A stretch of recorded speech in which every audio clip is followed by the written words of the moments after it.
الله الرحمن الرحيم الحمد لله رب العالمين بارئ الخلائق أجمعين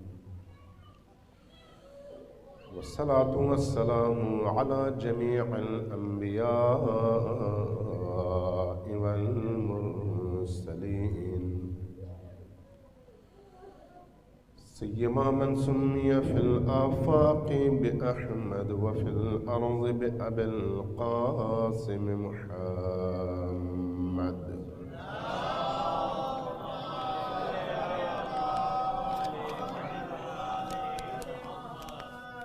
والصلاة والسلام على أولاده الطيبين الطاهرين المعصومين الميامين واللعنة الدائمة على أعدائهم أجمعين من يوم عداوتهم إلى قيام يوم الدين. قال الله تبارك وتعالى في كتابه المجيد وهو أصدق القائلين وقوله الحق. بسم الله الرحمن الرحيم ولنبلونكم بشيء من الخوف والجوع ونقص من الأموال والأنفس والثمرات فبشر الصابرين الذين إذا أصابتهم مصيبة قالوا إنا لله وإنا إليه راجعون. صلوات الله.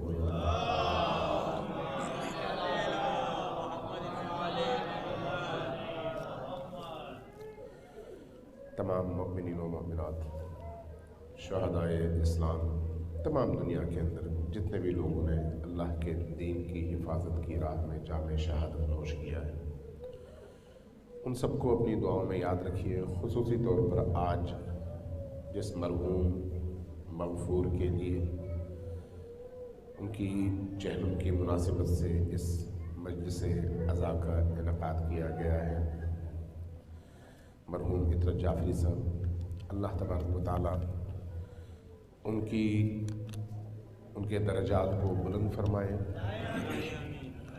ان کے برزخ کی دنیا کو نورانی فرمائے، ان کے دنیا کے تمام گناہان کبیرہ و صغیرہ پر اللہ تبارک و تعالیٰ قلم عفو اور درگزر سے کام لے، اور اس دنیا میں جو ان کی ضرورتیں ہیں وہ بحق اہل البیت ان کو فراہم فرمائے. سب مل کر اس مرحوم کے ایصال ثواب اور بلندی درجات کے لیے ایک دفعہ سورہ فاتحہ کی تلاوت فرمائیے. سب مل کر ان دعاؤں کی اجابت کے لیے 3 دفعہ بلند آواز سے صلوات بھیجیے.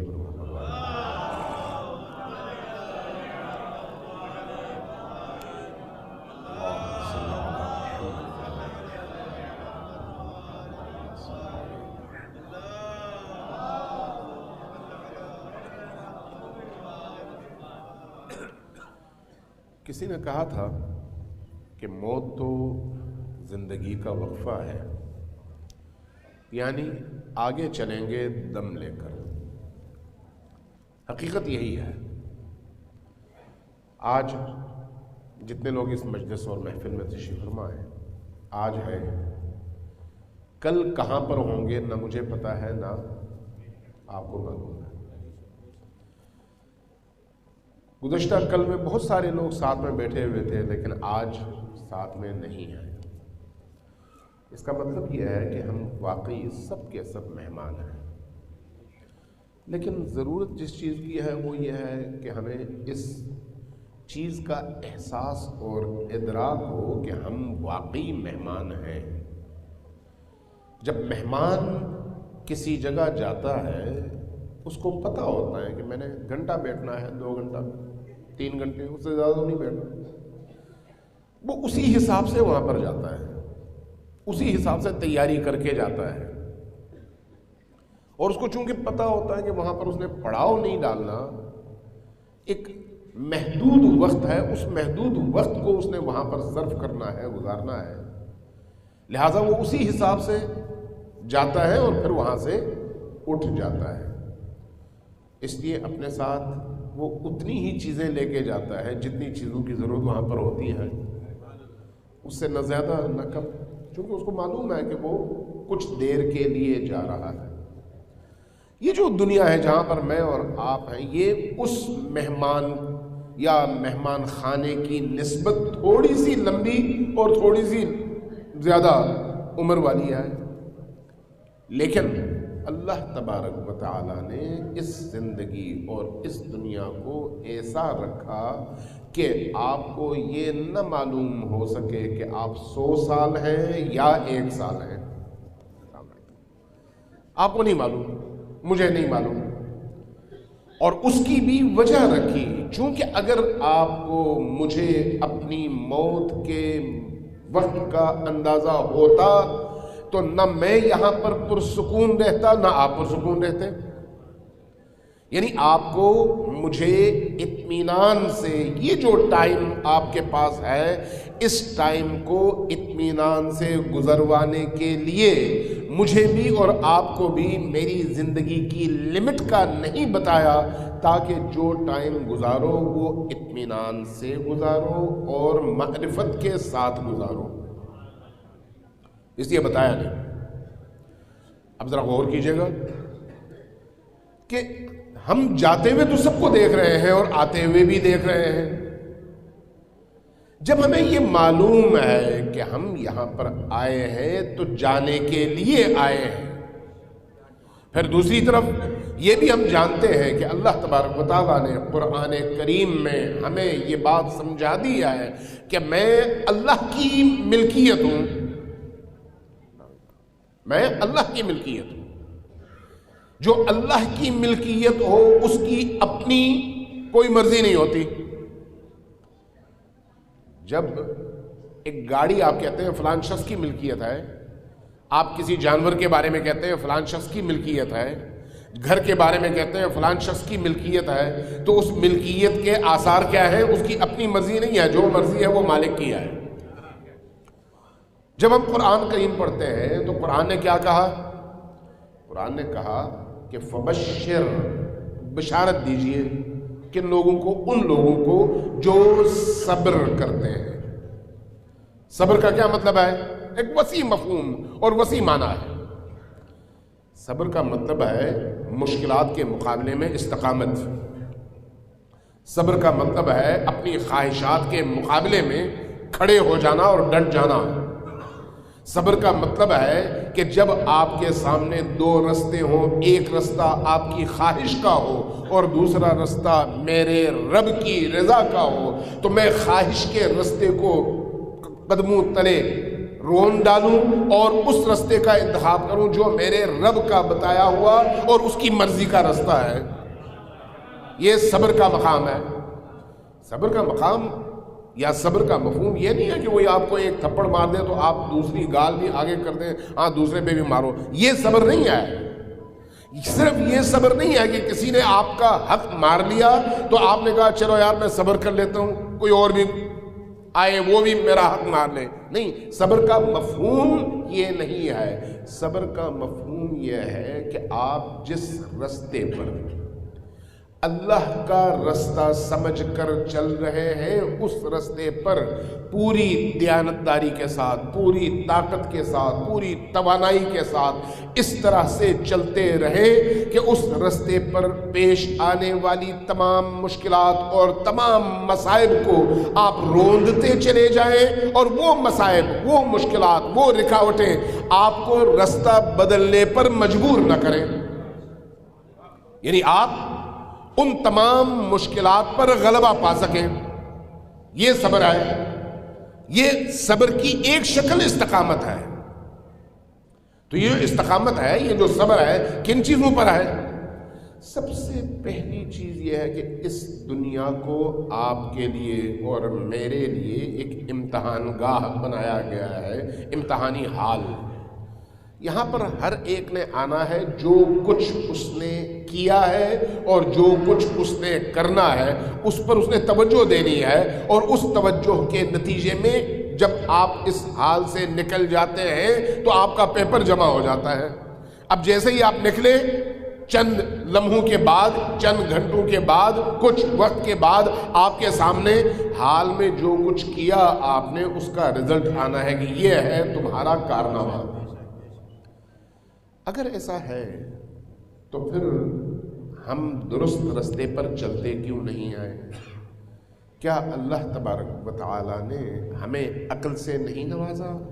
کیا ہمیں شعور سے نہیں نوازا؟ کیا ہمیں ادراک کی قوت سے نہیں نوازا؟ کیا ہمارے سامنے درست اور غلط دونوں رستے نہیں رکھے؟ کیا قرآن کریم میں اس نے یہ نہیں فرمایا کہ انا ہدیناہ السبیل اما شاکرا و اما کفورا؟ ہم نے اپنے بندوں کے سامنے دونوں رستے رکھ دیے ہیں، یہ رستہ ہدایت کا رستہ ہے۔ اب اگر ہدایت کے رستے پر چلے گا تو شاکر کہلائے گا، ہدایت کے رستے کو چھوڑ کر جہالت کے رستے پر چلے گا تو کفور کہلائے گا، منکر کہلائے گا۔ اب اختیار اس کے ہاتھ میں ہے۔ کیا مجھے نہیں معلوم؟ کیا آپ کو نہیں معلوم؟ کیا ہم سب کو نہیں معلوم؟ ہم سب کو معلوم ہے کہ برائی کیا ہے اور اچھائی کیا ہے۔ کوئی ہم میں سے ایسا نہیں ہے جو یہ کہہ سکے مجھے نہیں معلوم تھا۔ ہمارا المیہ یہ بن گیا ہے، المیہ کہ ہم نے ائمہ اہل البیت اور ان کے ذکر اور ان کی محبت کو ایک ایسا ٹول اور ایک ایسا ذریعہ سمجھ لیا ہے کہ یہ کرو، اس کے بعد چاہے کچھ بھی کرو۔ دین یہ نہیں کہتا، دین یہ نہیں کہتا۔ آپ نے ایک مقولہ سنا ہوگا، کند ہم جنس با ہم جنس پرواز، کبوتر با کبوتر باز با باز۔ ہمیشہ زاغوں کے نشیمن میں کسی اور کا تصرف ہوتا ہے، لیکن جو حقیقت ہے وہ یہ ہے کہ بھیڑیں بھیڑوں کے ساتھ چلتی ہیں، بھیڑیے بھیڑیوں کے ساتھ چلتے ہیں، شیر شیروں کے ساتھ چلتے ہیں، لومڑیاں لومڑیوں کے ساتھ چلتی ہیں، ہرنے ہرنوں کے ساتھ۔ اسی طرح سے ہر صنف اپنے صنف کے مطابق۔ اب آپ نے انتخاب کرنا ہے کہ آپ نے کس کے ساتھ چلنا ہے۔ آپ نے انتخاب کرنا ہے کہ آپ نے کس کے ساتھ چلنا ہے۔ انسان سارے کے سارے انسان نہیں ہوتے۔ انسان جب ہم کہتے ہیں تو گویا جس کے اوپر سر ہے، دو بازو ہیں اور دھڑ ہے، دو ٹانگیں ہیں، اس کو عام طور پر انسان کہا جاتا ہے۔ انسان اس بدن کا نام نہیں ہے، انسان اس کے اندر موجود اس روح کا نام ہے جس سے سرزد ہونے والے اعمال، جس کی حرکتیں، جس کے افعال بتاتے ہیں کہ یہ بھیڑیا ہے یا انسان ہے۔ بدن نہیں بتاتا۔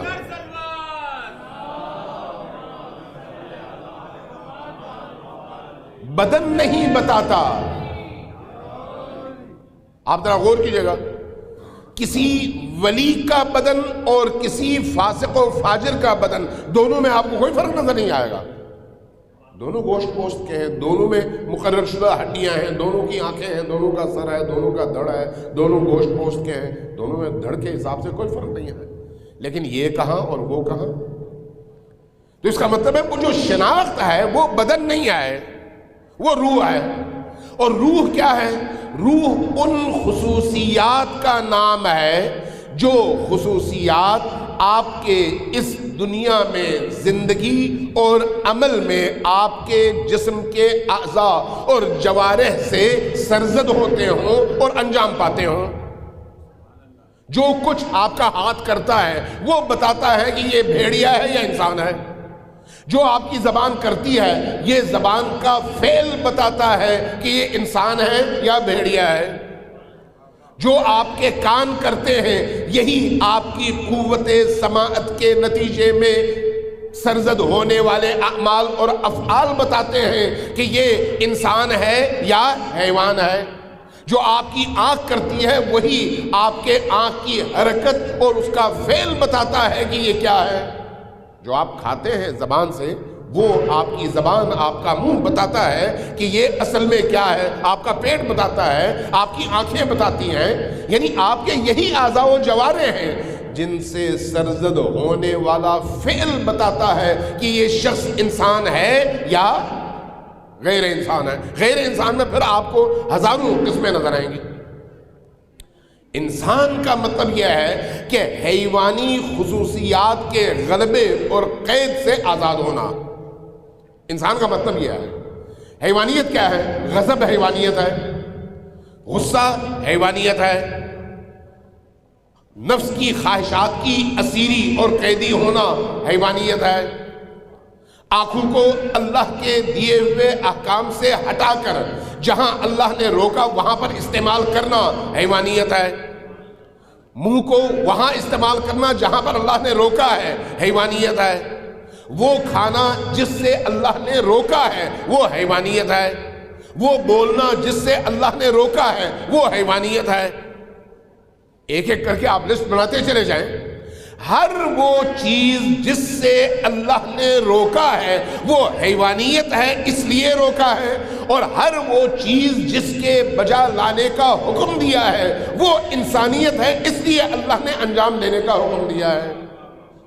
اس لیے اللہ مجھ سے اور آپ سے یہ چاہتا ہے کہ ہم انسان بنیں، انسان بنیں. لہذا یہی وجہ ہے کہ جب اللہ تبارک و تعالی انسان کو خلق فرما رہا تھا اور فرشتوں کے سامنے اعلان ہوا کہ ہم انسان بنا رہے ہیں، تو فرشتوں نے ان صفات کو دیکھا جو حیوانی تھیں، اللہ نے ان صفات کو دیکھا جو انسانی تھیں. لہذا فرشتوں نے اعتراض کیا اور اللہ نے کہا جو میں جانتا ہوں اور جو میں دیکھتا ہوں وہ تم نہیں دیکھتے. اب ان حیوانی صفات میں فرشتے ہمیں دیکھ رہے تھے اور ان انسانی صفات میں اللہ تبارک و تعالی انبیاء اور ان اولیاء اور ائمہ کو دیکھ رہا تھا. یہ دو الگ الگ کیٹیگریز ہیں.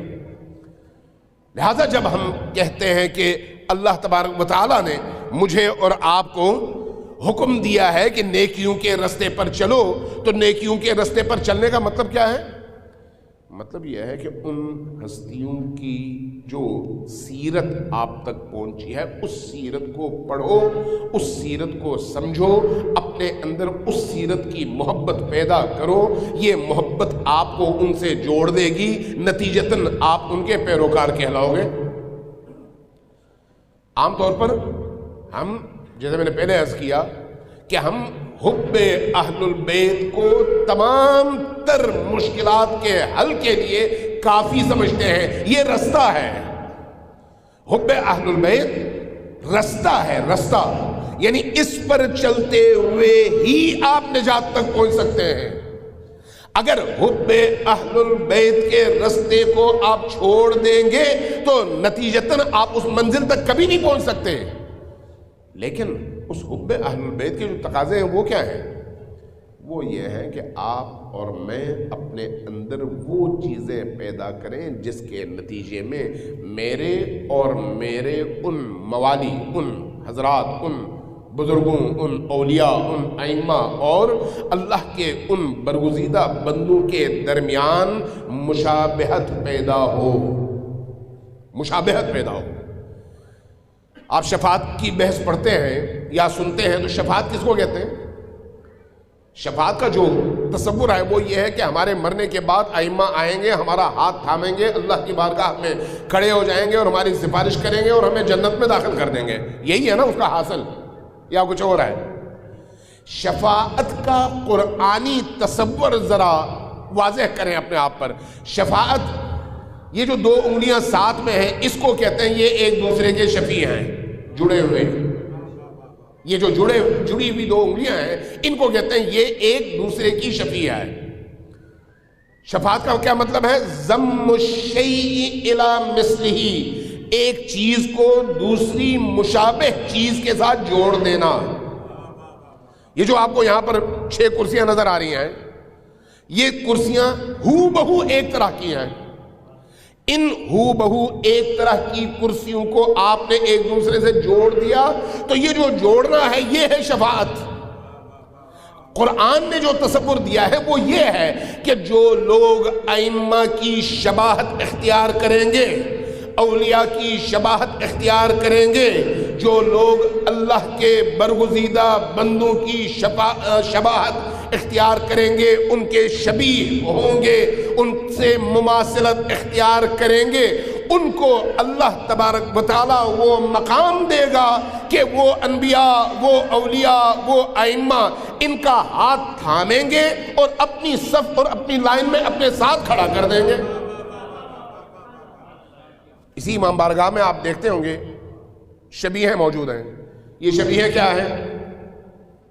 یہ کربلا کی شبیہیں ہیں۔ کربلا کی شبیہوں کا کیا مطلب ہے؟ کربلا میں جس طرح کے پرچم تھے آپ نے اس طرح کے پرچم بنا دیے، کربلا میں جس طرح کی تلواریں تھی آپ نے اس طرح کی تلواریں بنا کر رکھ دی، شبیہ ہے۔ کربلا میں جس طرح سے آپ کو ذریح نظر آئی آپ نے بعض امام بارگاہوں میں ذریح بنا دی۔ کربلا میں جس طرح کا گھوڑا ذوالجناح کہلایا آپ نے اس کی ایک شبیہ بنا دی۔ آپ دیکھیں مماثلت، یہ مماثلت آپ نے پیدا کر کے کہا کہ یہ اس کی شبیہ ہے تاکہ اس کے ذریعے سے آپ اس تک رسائی حاصل کر سکیں، یہی ہے نا۔ لیکن اگر دونوں کے درمیان بعد المشرقین ہو، ادھر آپ کو گھوڑا نظر آئے اور آپ ادھر کوئی بھیڑیا لا کے رکھ دیں اور کہیں یہ شباہت ہے، یہ شباہت کبھی بھی نہیں ہو سکتی۔ وہاں پر آپ کو اونٹ نظر آئے اور یہاں پر آپ کوئی اور جانور لا کر کھڑا کر دیں، یہ اس کی شباہت ہے، نہیں، شباہت نہیں ہے۔ شباہت کے لیے ظاہری طور پر مماثلت پیدا کرنا ضروری ہے۔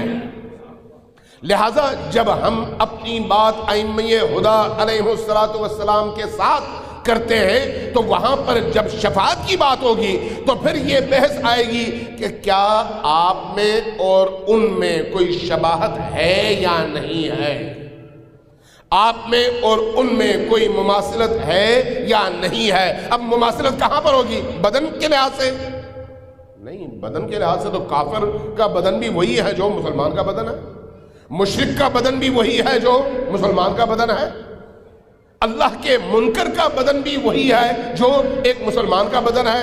اس کا مطلب ہے شباہت بدن میں نہیں ہے۔ شباہت کس میں ہے؟ شباہت نمبر 1 فکر میں ہے، سوچ میں ہے۔ اس فکر اور سوچ کے نتیجے میں انسان کی روح کے اندر چینجنگ آتی ہے، لہذا یہ چینجنگ آپ کو تبدیل کر کے ان کے مشابہ بنا دے گی۔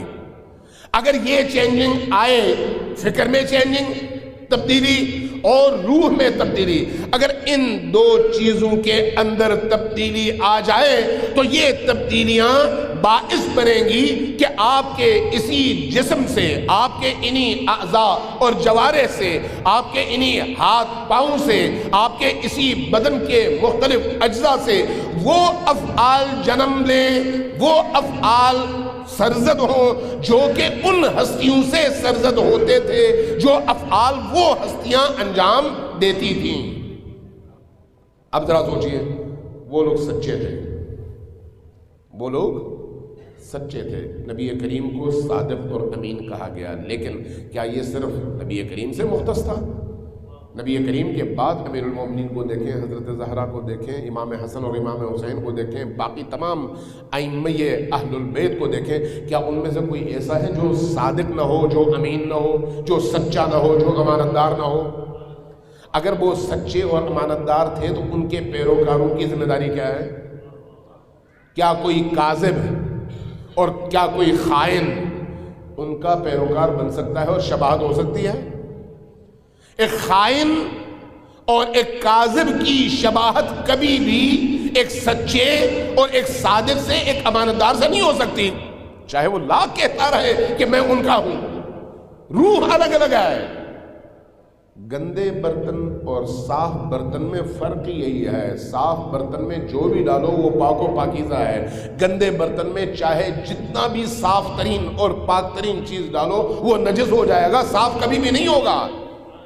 یہ جو روح ہے یہ اگر پاکیزہ ہے تو پھر اس کے نتیجے میں آپ کا جو بھی اس روح کے ظرف سے باہر نکلنے والا عمل ہے وہ پاک و پاکیزہ ہوگا۔ اور اگر یہ روح گندی ہے، یہ روح جس کو ظرف قرار دیا ہے، یہ اگر نجس ہے تو پھر اس نجس برتن سے جو بھی نکلے وہ نجس ہوگا، پاک و پاکیزہ نہیں ہوگا۔ اب ذرا غور کیجیے گا ہماری اپنی زندگیوں میں میاں بیوی کے تعلقات ہیں، کیا واقعی بیوی شوہر کے حقوق اس طرح سے ادا کر رہی ہوتی ہے جس طرح سے اس کی ذمہ داری ہے؟ کیا شوہر بیوی کے حقوق اس طرح سے ادا کر رہا ہوتا ہے جس طرح سے شوہر کی ذمہ داری ہے؟ دو کولیگز ہیں ایک ہی دفتر میں، کیا وہ دونوں ایک دوسرے کے حق میں وہ تمام ذمہ داریاں ادا کر رہے ہوتے ہیں جو ان پر واجب الادا ہیں؟ ایک مومن کی حیثیت سے کیا میں وہ ذمہ داریاں ادا کر رہا ہوں جو میری ذمہ داری ہے؟ کیا میں واقعی اپنے والدین کی خدمت کر رہا ہوں؟ کیا میں اپنے ذوی الارحام جن کو رحم کے لحاظ سے، شکم مادر کے لحاظ سے میرا رشتہ دار قرار دیا ہے قرآن نے، بھائی ہے، بہن ہے، والدین ہیں، دادا دادی ہیں، نانا نانی ہیں، اسی طرح سے سسرال والے، یہی رشتے ہیں، یہ سارے ذوی الارحام میں سے ہیں۔ ان ذوی الارحام کے حقوق کی ادائیگی میرے اولین فرائض اور میری ذمہ داریوں میں سے ہیں۔ کیا میں یہ فرائض بجا لاتا ہوں؟ کیا ایسا ہے کہ میرا بھائی مجھ سے راضی ہے اور میں اپنے بھائی سے راضی ہوں؟ کیا میری بہن مجھ سے راضی ہے اور میں اپنی بہن سے راضی ہوں؟ کیا والدین اگر زندہ ہیں تو وہ مجھ سے خوش ہیں اور میں ان کی خوشی کے اسباب فراہم کر رہا ہوں؟ اگر وہ مر چکے ہیں تو کیا ان کے مرنے کے بعد ان کے حقوق کی ادائیگی میں سستی تو نہیں برت رہا؟ کہیں میں کوتاہی تو نہیں برت رہا؟ کہیں ایسا تو نہیں ہے کہ وہ جب زندہ تھے میں ان کی خوشی کے تمام اسباب مہیا کرتا رہا اور مرنے کے بعد ان کو بھلا دیا؟ کہیں ایسا تو نہیں ہے کہ اب جب میرے والدین بوڑھے ہو چکے ہیں تو ان کے بڑھاپے میں جس سہارے کی ضرورت ان کو ہے، جن میٹھے دو جملوں کی ان کو ضرورت ہے، جس خدمت کی ان کو ضرورت ہے، اس میں کیا میں کوئی اپنی ذمہ داری نبھا رہا ہوں یا کہیں پر کوتاہی کر رہا ہوں؟ یہ میری ذمہ داریوں میں سے ہے، یہ میری ان ذمہ داریوں میں سے ہے جن کی ادائیگی کا میں پابند ہوں۔ کیوں؟ اس لیے کہ میں جن ہستیوں کو مانتا ہوں انہوں نے عملاً یہ کر کے بھی دکھایا اور اس کو میرے لیے واجب الاتباع بھی قرار دیا۔ آپ اپنی ڈیل میں دیکھیں، چھوٹی چھوٹی چیزیں ہوتی ہیں، وہاں پر حلال اور حرام کا ہم خیال نہیں رکھتے، وہ چھوٹی چیز انسان کو کہیں سے کہیں پہنچا دیتی ہے، کہیں سے کہیں پہنچا دیتی ہے۔ آپ صبح سے شام تک عبادتیں کرتے رہیں، صبح سے شام تک، رات میں آپ اگر ایک برائی کرتے ہیں تو آپ کی وہ باقی ساری عبادتیں اس برائی کی وجہ سے جل کر خاکستر ہو جاتی ہیں، ایک برائی کی وجہ سے۔ کیوں؟ اس لیے کہ برائی کو آیات و روایات میں چنگاری اور آگ سے تشبیہ دی گئی ہے، کہا یہ آگ ہے، آگ جب جل اٹھتی ہے تو پھر سامنے موجود تمام چیزوں کو جلا دیتی ہے، کسی کو معاف کر کے کسی کو چھوڑتی نہیں ہے، تمام چیزوں کو جلا دیتی ہے۔ ایک شخص آیا نبی کریم کی بارگاہ میں صلی اللہ علیہ وسلم، آ کے جیسے ہی بیٹھا کہا الحمدللہ رب العالمین، سبحان اللہ والحمدللہ ولا الہ الا اللہ واللہ اکبر۔ نبی کریم بڑے خوش ہوئے، فرمایا کہ تم نے جنت میں اپنے لیے ایک باغ اگا لیا ہے ان دو جملوں کے ذریعے سے۔ بڑا خوش ہوا، کہا کہ یا رسول اللہ اگر ایسا ہے تو پھر تو میں نے باغات کے باغات، جنگل کے جنگل اگا دیے ہوں گے، اس لیے کہ میں صبح سے شام تک یہی کام کرتا ہوں۔ رسول اللہ مسکرائے، کہا کہ ہاں بے شک، لیکن ایک شرط ہے، وہ کیا ہے؟ کہیں ایسا نہ ہو کہ پیچھے سے تم ان باغات کو جلانے کے لیے چنگاری بھیج دو۔ کہا یا رسول اللہ یہ کیسے ہوتا ہے؟ کہا کہ اگر تم صبح سے شام تک یہ اعمال بجا لاتے رہو اور رات سے پہلے کوئی ایسا کام کرو جو کسی شخص کے دل کے دکھانے کا باعث ہو، ایسا کام کر دو جس سے کسی کو نقصان پہنچے، ایسا کام کر دو جس سے کسی کی حق تلفی ہو، حق ضائع ہو جائے، ایسا کام کرو جس کی وجہ سے کسی کا حق تمہاری طرف آ جائے اور تم اس کے حق کے بوجھ تلے دب جاؤ، تو پھر یہی ایک گناہ کافی ہے تمہارے ان تمام جنگلوں کو جلانے کے لیے۔ اس لیے یہ آگ ہے، جب آگ بھڑکتی ہے تو پھر کسی چیز کو معاف نہیں کرتی۔ اس کا مطلب کیا ہے؟ اس کا مطلب یہ ہے کہ انسان کو اللہ تبارک و تعالی نے جب خلق کیا ہے تو اس کے اندر یہ صلاحیت رکھی ہے کہ وہ واقعی اس مقام تک پہنچ سکے، اور جو کمی ہوتی ہے انسان کی زندگی میں، بعض اوقات کوتاہی ہو جاتی ہے، ان کوتاہیوں کے ازالے کے لیے ائمہ اطہار کا وجود ساتھ میں رکھ دیا کہ تم جب ایسی کسی کوتاہی کا ارتکاب کر بیٹھو اور تمہیں ندامت ہو تو فوراً جاؤ اس دروازے پر، ان کا دامن پکڑو، ان کے پیر پڑ جاؤ، معافی مانگو، ان کو اپنا وسیلہ بناؤ، اللہ سے توسل کرو، ان ہستیوں کے ذریعے سے کرو، معافی مانگو، درگزر کی درخواست کرو، اللہ تبارک و تعالیٰ تمہاری ان تمام خطاؤں کو معاف کرے گا، اور صرف معاف نہیں کرے گا بلکہ بہت بڑا کام کر دے گا۔ وہ کیا ہے؟ قرآن کریم اس حوالے سے جو تصور دیتا ہے انسان کو ایک ایسے رب کا، ایک ایسے خالق کا، ایک ایسے رازق کا تصور دیتا ہے جس سے زیادہ دنیا میں مہربان کوئی ہستی آ ہی نہیں سکتی اور ہو ہی نہیں سکتی۔ آپ نے عام طور پر لوگوں سے سنا ہوگا کہ لوگ کہتے ہیں کہ اللہ کی محبت، اللہ کے اندر جو محبت ہے اپنے بندوں کے لیے وہ 70 ماہوں سے زیادہ ہے۔ سنا ہے آپ نے؟ جبکہ یہ غلط ہے، اس کا کوئی تعلق حقیقی دنیا سے نہیں ہے۔ اصل بات کیا ہے؟ امام رضا علیہ السلام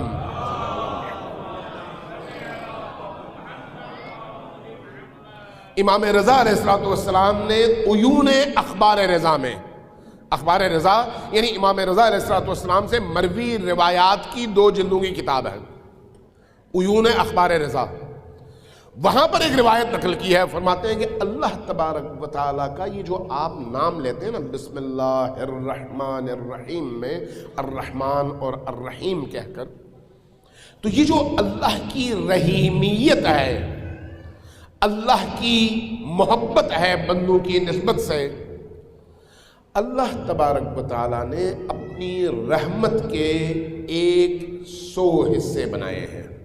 کتنے؟ غور سے سنیے گا، جو لوگ تھک گئے ہیں وہ ذرا صلوات بھیجیں۔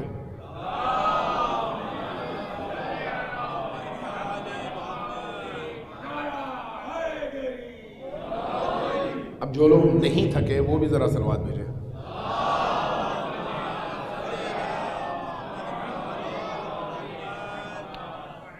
اب جو لوگ تھکے ہیں وہ بھی، اور جو لوگ نہیں تھکے وہ بھی، ذرا مل کے صلوات بھیجیں۔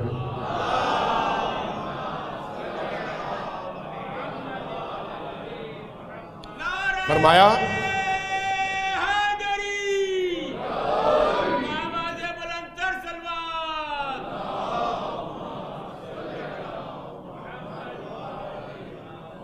فرمایا کہ اللہ تبارک و تعالیٰ کی رحمت کے 100 حصے ہیں۔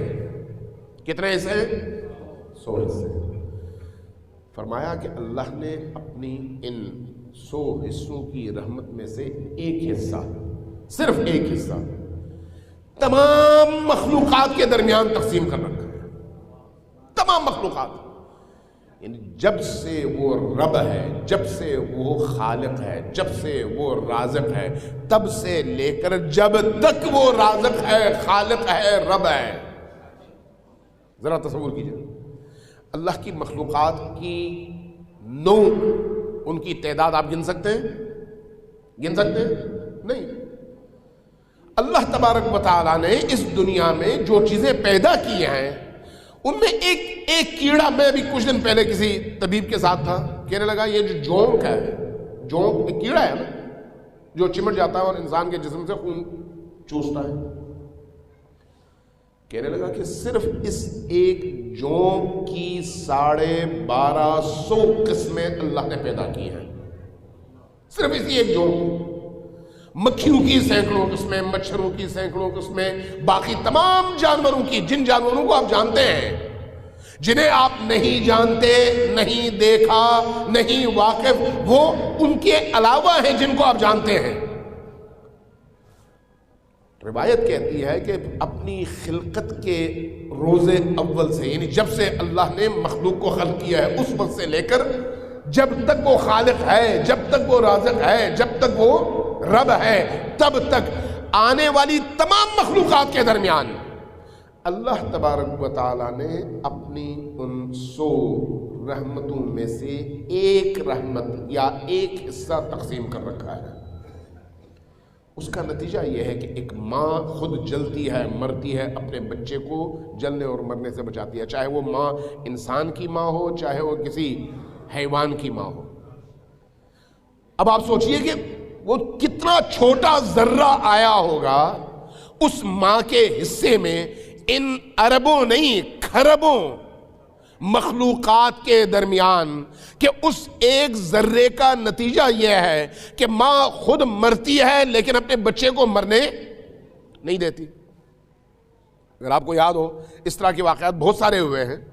ایک واقعہ مجھے یاد ہے، روس میں آرمینیا میں ایک زلزلہ آیا تھا، کوئی 25 سال پہلے، 30 سال پہلے، مجھے یاد ہے اخبارات میں نے پڑھا، یہاں پر 25-30 سال پہلے کی بات ہے یا اس سے تھوڑا سا زیادہ۔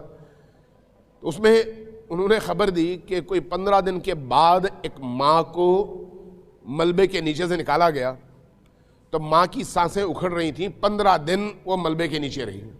اس کے سینے سے اس کا بچہ چمٹا ہوا تھا، لیکن بچہ تر و تازہ اور زندہ تھا، ماں کی سانسیں اکھڑ رہی تھیں۔ دونوں کو لے گئے، فوراً ٹریٹمنٹ ہوئی، تھوڑا سا ان کو علاج معالجہ، کھانا مانا، مقوی غذائیں، تو دونوں میں جان آئی، ماں بولنے کے قابل ہوئی۔ تو ماں کو انہوں نے دیکھا کہ اس کی 10 کی 10 انگلیاں زخمی ہیں۔ پوچھا کہ ذرا بتاؤ کہ تمہارے ساتھ ہوا کیا؟ اس نے بتایا کہ جب زلزلہ آیا تو میرا گھر گر گیا، اوپر سے ملبہ آ گیا، میں ملبے کے نیچے دب گئی، بچہ میری آغوش میں تھا، اب جگہ اتنی تھی کہ میں ہل جل سکوں، اس سے زیادہ جگہ نہیں تھی۔ کہا پھر کیا ہوا؟ تمہارا بچہ زندہ، تم زندہ؟ کہا کہ میرے بچے نے جب رونا شروع کیا تو میں نے دیکھا نہ میں ہل سکتی ہوں، نہ میں کہیں جا سکتی ہوں، نہ کوئی کھانا دے سکتی ہوں، تو مجھے کچھ سجھائی نہیں دیا۔ میں نے وہیں پر دیوار کے ساتھ ایک پتری تھی، اس سے اپنی انگلی کاٹی اور کٹی ہوئی انگلی اپنے بچے کے منہ میں دیا تاکہ وہ میرا خون چوسے اور زندہ رہے۔ روز کوئی ایک انگلی زخمی کر لیتی اور وہ زخمی انگلی اپنے بچے کو دیتی، وہ اس کو چوستا بچہ اور اس طرح سے اس کو خوراک ملتی۔ 15 دنوں کے بعد ملبے کے نیچے سے نکالا گیا اور دونوں زچہ بچہ، ماں اور بچہ دونوں ٹھیک ٹھاک تھے۔ یہ جو محبت اس ماں کے اندر ہے جو مسلمان نہیں ہے، یہ نہ کہیں کہ چونکہ وہ مسلمان ہے، نہیں، وہ ماں ہے، اس لیے اس نے اپنے آپ کو موت کی دہلیز تک پہنچایا، لیکن اپنے بچے کی موت قبول کرنے کے لیے تیار نہیں تھی۔ یہ جو رحمت ہے اس ماں کے اندر، جس کو آپ مامتا کہتے ہیں، یہ اللہ کی رحمت ہے۔ اسی رحمت کے 100 حصوں میں سے ایک حصے کی تقسیم کے نتیجے میں وہ کھربوں کھربوں کھربوں وہاں حصہ جو ہے، جو اس ماں کے حصے میں آیا ہے، اس کا نتیجہ یہ ہے کہ ماں اپنے لیے موت قبول کرتی ہے، اپنے بچے کے لیے قبول نہیں کرتی۔ امام سے پوچھا گیا، یا ابن رسول اللہ، پھر وہ جو 99 حصے ہیں رحمت کے، وہ اس نے کس لیے رکھے ہوئے؟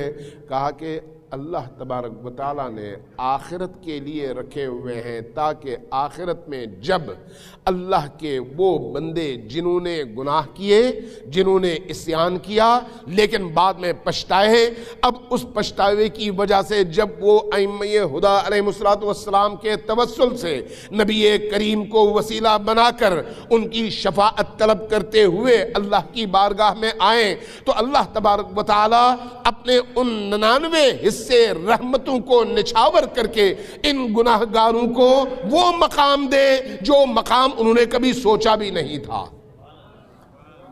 اللہ کی رحمت اس لیے ہے، اس لیے کہا گیا ہے کہ ائمہ ہدیٰ علیہ السلام کو مضبوطی سے پکڑو، ان کے ساتھ جڑے رہو، ان کو اپنے دلوں میں بساؤ، ان کی محبتوں کو اپنے دلوں میں زندہ رکھو۔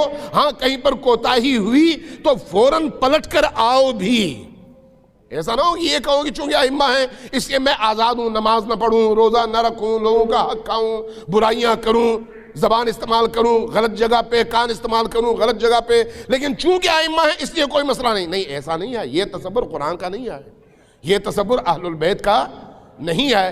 اہل البیت، مجھے آپ بتائیں، اہل البیت دو افراد میں سے کس کو پسند کریں گے؟ اس کو جو پاکیزہ ہوگا یا اس کو جو نجس ہوگا؟ کس کو پسند کریں گے؟ وہ جو پاکیزہ ہوگا، اس لیے کہ وہ خود پاکیزہ ہیں.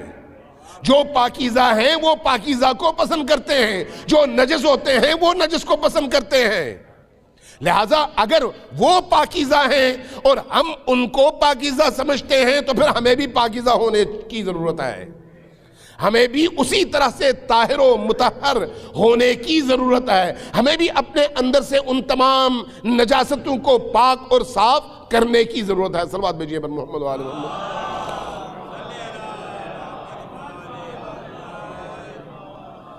اللہ تبارک و تعالیٰ نے ہمیں اس دنیا میں مہمان بنا کر بھیجا، لیکن ہمیں دو بڑی نعمتوں سے نوازا ہے. بہت بڑی دو نعمتوں سے. ایک یہی قرآن کریم اور دوسری نعمت اہل البیت کی نعمت. یہ جو آپ آج کی مجلس میں بھی کہیں آپ نے قرآن پڑھا ہوگا، فاتحہ پڑھی ہوگی اور کچھ پڑھ کر آپ نے ایصال کیا ہوگا، وہ آپ نے قرآن کا سہارا لیا. آپ نے مجلس رکھی اور اہل البیت کے ذکر کا سہارا لیا. یہ جو اہل البیت کا ذکر ہے یہ صرف چسکا ہے یا پھر آپ اور مجھے اہل البیت سے جوڑنے اور ہمارے درمیان جو فاصلہ ہے اس فاصلے کو کم کرنے کا ذریعہ ہے؟ ہر وہ کام جو ہمیں اہل البیت سے جوڑ دے وہ نجات کا باعث ہے. یہ مجالس ذکر حسین ابن علی اور عشق جو ہمیں حسین ابن علی سے جوڑ دیں، ائمہ اہل البیت سے جوڑ دیں، یہ بہترین عبادت ہے. بہترین عبادت.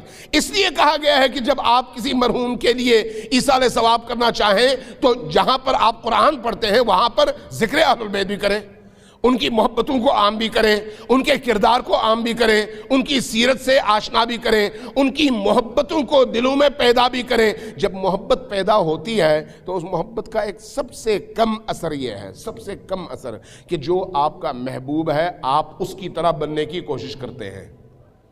سب سے کم ترین اثر یہ ہے. آپ ذرا خود غور کریں نا.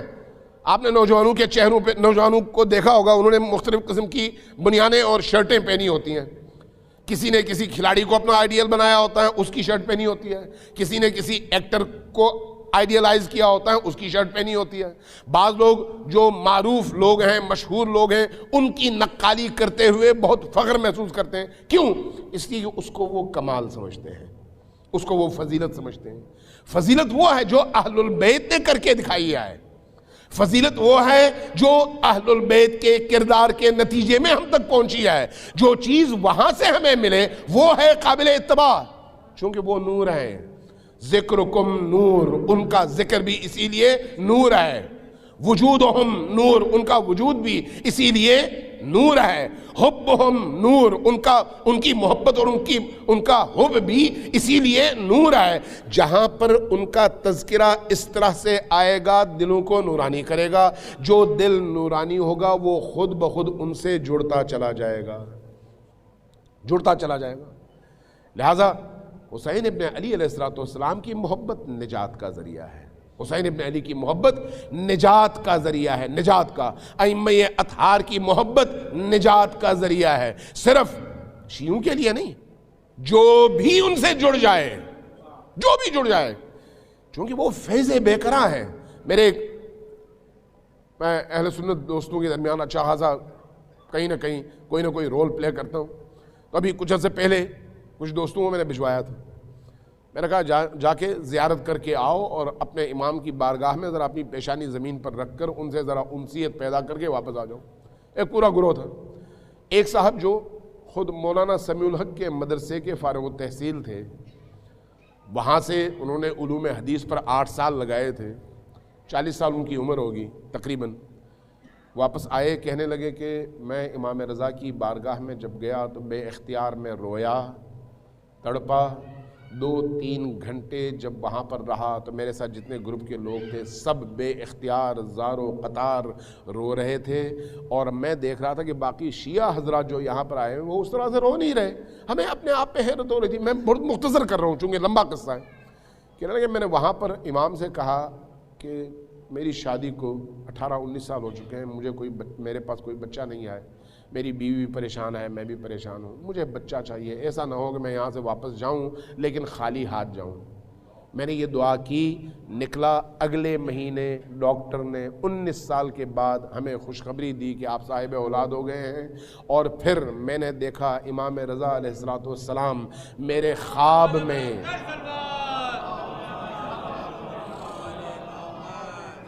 کہنے لگا کہ امام رضا علیہ السلام میرے خواب میں تشریف لائے اور کہا کہ اے فلان، نام لیا، کہا کہ اے فلان، ہم نے اللہ کی اجازت سے تمہیں 2 بچے دیے ہیں، ایک ابھی ایک بعد میں۔ کہنے لگا کہ اب جو بچہ اللہ نے دیا، جو اولاد دی، وہ بچی تھی۔ جب بچی تھی تو میں نے اس کا نام علی ابن موسیٰ رضا علیہ السلام کے نام پر بنت علی رکھا ہے، اور کہا کہ مجھے یقین ہے کہ دوسرا بچہ بھی آئے گا، چونکہ وعدہ ان پاکوں اور سچوں کا ہے، لہٰذا میں نے اس کے لیے سوچ رکھا ہے کہ جب بیٹا آئے گا تو اس کا نام ابن علی رکھوں گا۔ کہنا یہ چاہ رہا ہوں کہ یہ جو ائمہ ہدیٰ علیہ السلام ہیں، یہ رحمت کا دروازہ ہے۔ اس دروازے پر کوئی بھی آئے وہ خالی ہاتھ نہیں جاتا، لہٰذا کہا گیا ہے کہ اپنے مرحومین کے لیے بھی جب مجلسوں کا انعقاد کرو تو ان کا تذکرہ کرو، ان کی محبت پیدا کرو، لوگوں کو ان سے جوڑ دو۔ جب جوڑ دو گے تو فاصلے مٹ جائیں گے، لوگ ان کی پیروی کریں گے، جیسے جیسے پیروی کریں گے ویسے ویسے نجات کی طرف سب گامزن رہیں گے، نجات ان کے مقدر میں ہوگی۔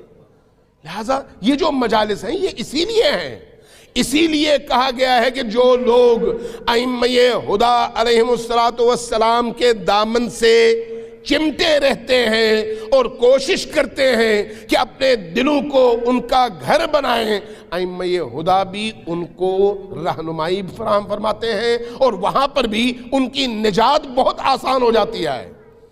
لیکن جو لوگ یہ کام نہیں کرتے، اس طرف توجہ نہیں دیتے، وہ پھر اسی حساب سے ان کا کام بھی لمبا ہو جاتا ہے۔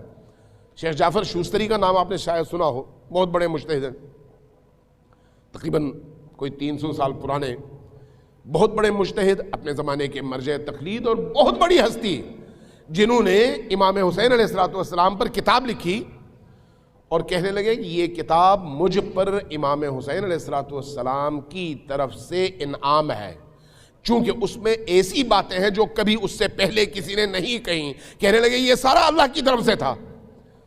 کہتے ہیں ایک دن میں سو گیا، آدھی رات میں میں نے خواب میں دیکھا کہ میں عالم محشر میں صف میں کھڑا ہوں اور سامنے حساب و کتاب کے مختلف کاؤنٹر بنے ہوئے ہیں۔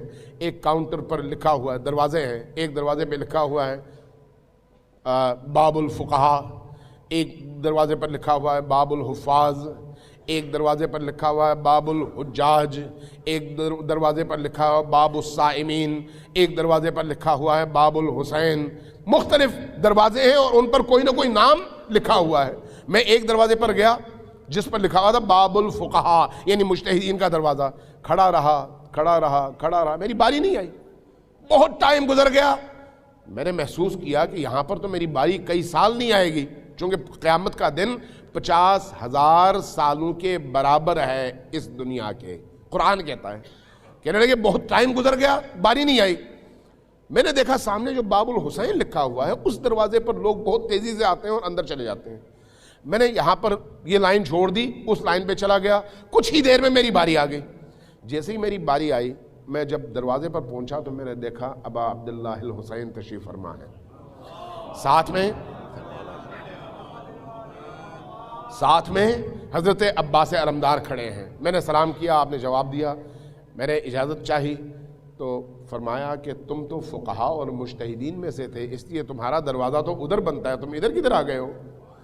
میں نے عرض کیا کہ یا ابن رسول اللہ، میں جہاں پر فقیہ ہوں، جہاں پر مجتہد تھا، وہیں پر آپ کا ذکر بھی میں کرتا رہتا تھا اور آپ کے نام کی مالا جپتا تھا، آپ کے نام کی مجلسیں پڑھتا تھا، آپ کے نام کی مجلسوں میں شریک ہوتا تھا۔ جہاں میں ایک فقیہ ہوں وہیں پر آپ کا ایک محب بھی ہوں اور آپ کا ایک عزادار بھی ہوں، جب یہ کہا امام مسکرائے، کہا کہ آ جاؤ داخل ہو جاؤ۔ جیسے ہی آپ نے یہ فرمایا میری آنکھ کھل گئی، تب مجھے پتا چلا کہ سب سے زیادہ تیز رفتار شفاعت کا دروازہ حسین ابن علی کا دروازہ ہے۔ سب سے زیادہ تیز رفتار اور مؤثر دروازہ کس کا دروازہ ہے؟ حسین ابن علی کا دروازہ ہے۔ یہ یاد رکھیے گا، چونکہ اذان مغرب قریب ہے، میں 2-4 جملے مصائب کے عرض کروں۔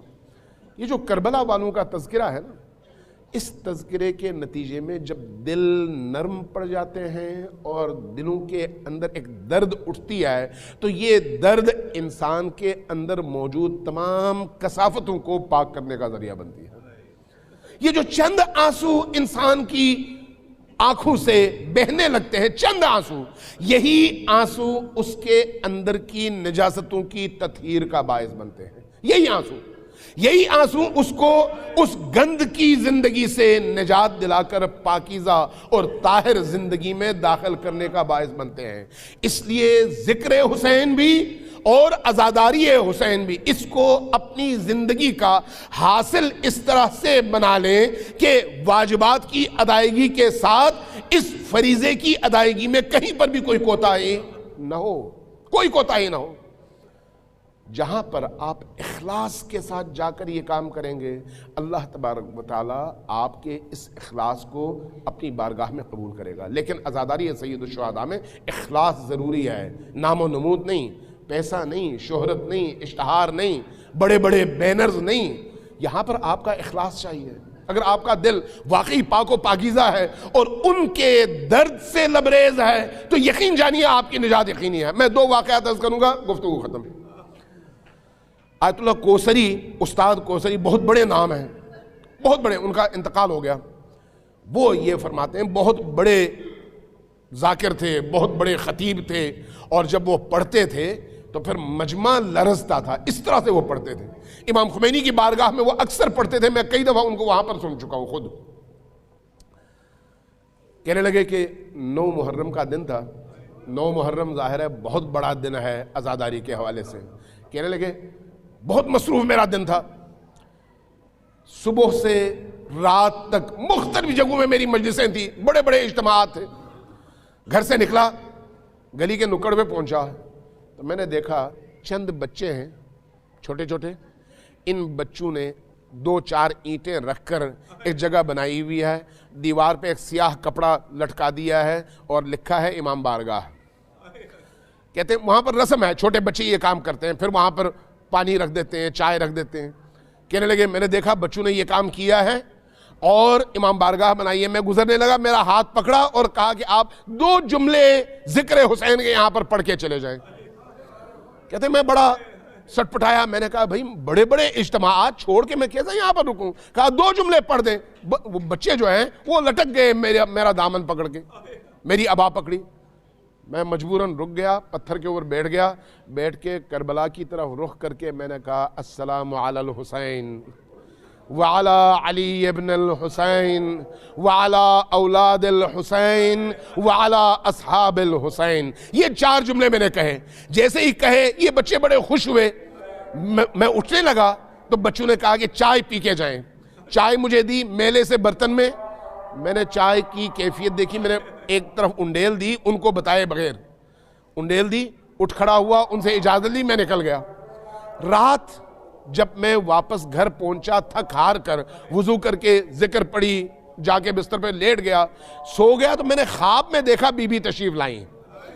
بی بی نے کہا کہ بیٹا سید تھے، بیٹا تم نے آج بہت ساری مجلسیں پڑھی لیکن تمہاری کوئی مجلس ہماری بارگاہ میں قبول نہیں ہے، ایک کے علاوہ۔ میں نے پوچھا کہ بی بی وہ کون سی مجلس ہے؟ فرمایا کہ وہ وہی مجلس ہے جو تم نے ان چھوٹے بچوں کے درمیان پڑھی تھی۔ جب انہوں نے یہ فرمایا تو میں نے عرض کیا بی بی وہ جہاں پر میں نے صرف 4 جملے کہے، ہاں کہا کہ وہی 4 جملے جو تم نے اس اخلاص کے ساتھ پڑھے تھے وہی قابل ہے ہماری بارگاہ میں اور ہم نے اس کو قبول کیا ہے، لیکن مجھے یہ بتاؤ وہ جو بچوں نے چائے تمہیں دی تھی وہ تم نے انڈیل کیوں دی زمین پر؟ کہتے ہیں میں نے پوچھا بی بی وہ کیوں؟ کہا کیا تمہیں نہیں معلوم کہ وہ چائے میں نے اپنے ہاتھوں سے بنائی تھی؟ وہ چائے میں نے اپنے ہاتھوں سے بنائی تھی، تم نے وہ چائے انڈیل دی، گویا میرے ہاتھوں کی بنائی ہوئی چائے انڈیلی ہے۔ یاد رکھیے یہ جو ذکر حسین ابن علی ہے، یہ ذکر اس دنیا میں بھی نجات کا باعث ہے اور اس دنیا میں بھی نجات کا باعث ہے۔ اللہ تبارک و تعالی ہم سب کی اس کاوش کو اپنی بارگاہ میں شرف قبولیت عطا فرمائے، ہمیں حسین ابن علی علیہ السلام کا پیروکار بننے کی سعادت نصیب فرمائے، ہماری دنیا کو بھی اور آخرت کو بھی حسینی بن کر جینے کی توفیق نصیب فرمائے۔ اللہ تبارک و تعالیٰ سے دعا ہے کہ اس مرحوم عطرت جعفری صاحب کو اہل البیت کی بارگاہ میں مقام اور منزلت عطا فرمائے، ان کی اس آخری زیارت کو جو انہوں نے 40 میں کی، ہم ساتھ میں تھے اور پیدل ساتھ میں چلتے رہے نجف سے لے کر کربلا تک، اور کبھی اکیلے کبھی ہمارے ساتھ، چونکہ بوڑھے تھے، لیکن بہرحال انہوں نے ایک لمحے کے لیے گوارا نہیں کیا کہ وہ کسی گاڑی میں جائیں۔ اللہ تبارک و تعالیٰ ان کی اس آخری عاشقانہ زیارت کو اپنی بارگاہ میں شرف قبولیت عطا فرمائے اور ان کی قبر کو اہل البیت کی نورانیت سے منور فرمائے۔ اللہ سے دعا ہے کہ ہم سب کو اللہ کی بارگاہ میں توبہ کر کے گزر جانے کی توفیق عطا فرمائے۔ اللہ سے دعا ہے کہ ہمارے تمام اسیروں کو جلد از جلد رہائی نصیب فرمائے، تمام بیماروں کو شفا یابی نصیب فرمائے، جو لوگ اس دنیا سے گزر چکے ہیں ان سب کی مغفرت فرمائے، جو لوگ مہمان ہیں ان کی مغفرت کر کے دنیا سے اٹھنے کی توفیق عطا فرمائے۔ اللہ سے دعا ہے کہ اس مجلس اور محفل میں جتنے بھی لوگ موجود ہیں ان سب کی شفاعت اور ان کی گناہوں کی مغفرت کو اپنی بارگاہ میں قبول فرمائے۔ ہم سب کو اہل البیت کے ساتھ جینے کی اور انہی کے نقش قدم پر مرنے کی توفیق عطا فرمائے۔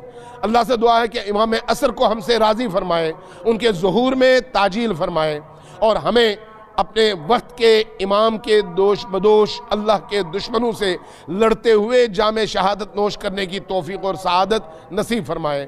ربنا تقبل منا انک انت السمیع العلیم برحمتک یا ارحم الراحمین وصلی اللہ علی محمد وآلہ الطاہرین۔ تمام مرحومین کے لیے اور خصوصی طور پر مرحوم عطرت جعفری صاحب کے لیے سب مل کر ایک دفعہ سورہ فاتحہ کی اور 3 دفعہ سورہ قل هو اللہ کی تلاوت فرمائیں۔